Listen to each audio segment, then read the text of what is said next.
All right. Hello. Today I want to talk about this book. You see it? I don't know. There it is. Planetfall by Emma Newman. This is the first book in a four-book series. It's good. You should read it. Maybe I should elaborate some more. Okay, so is Planetfall by Emma Newman one of the all-time great sci-fi series? No, no, it's not. But you should still read it. I didn't know much about this going in. I was kind of caught off guard. I just enjoyed this series a lot. It's a good read.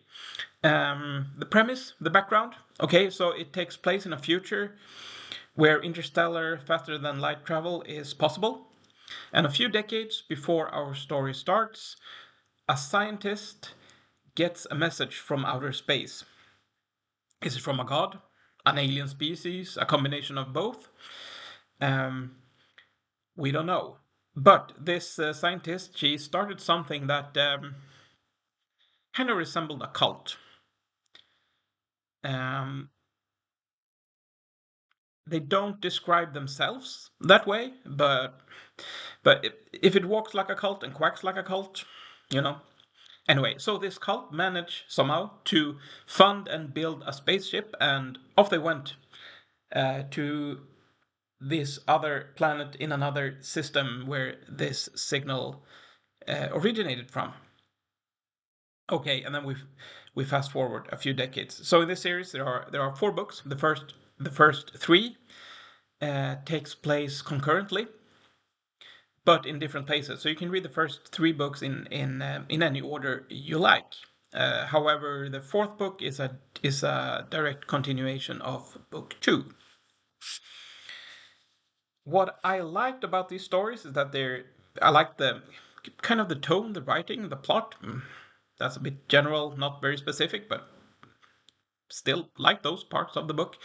The books, if you compare these books to each other, they feel very distinct and they tell distinct and different stories.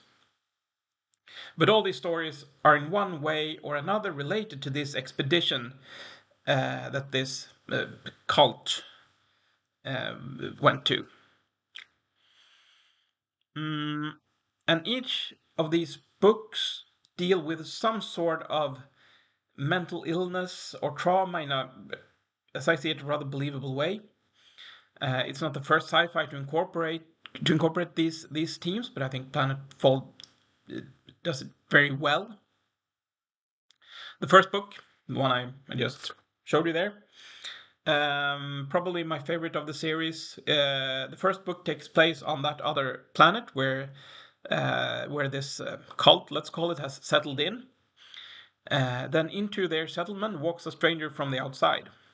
Now, this is a small settlement, light years from Earth. There should be no strangers walking in. Also, the main character, I talked about mental illness before.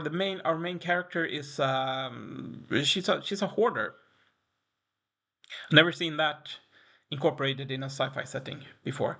It raises some questions about consumerism as well, and I really love the ending, though I guarantee not everyone will. Book number two takes place in the capitalistic hellscape that Earth has become. We follow an indentured servant whose mother was on that ship that left when he was a kid, and whose father had a hard time dealing with being left behind with his son.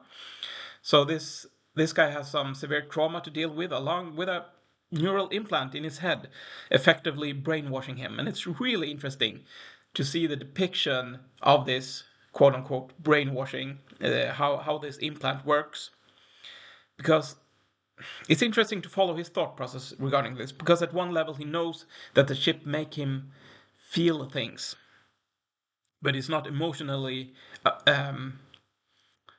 he cannot emotionally comprehend it. Once again, due to the ship, I think it was quite interesting.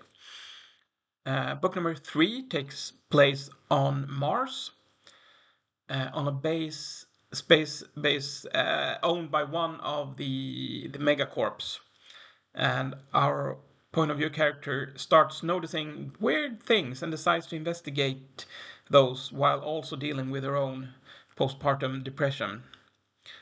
Um, this book also incorporates some more standard sci-fi tropes in terms of memory and what's reality and what is dreams and what is well, memories once again. Okay, moving on. So the fourth book is my least favorite. I don't know if it's really necessary for the series. It's a continuation, as I said, of book two, and mostly work as a standalone within the series. But you still need to have read book two before going into this one. Anyway, I won't go into details without spoiling any of the books. So, and okay, that's it. All I had to say. I just wanted to say that I really liked this series quite a bit. Obviously. All right. See you in the next one.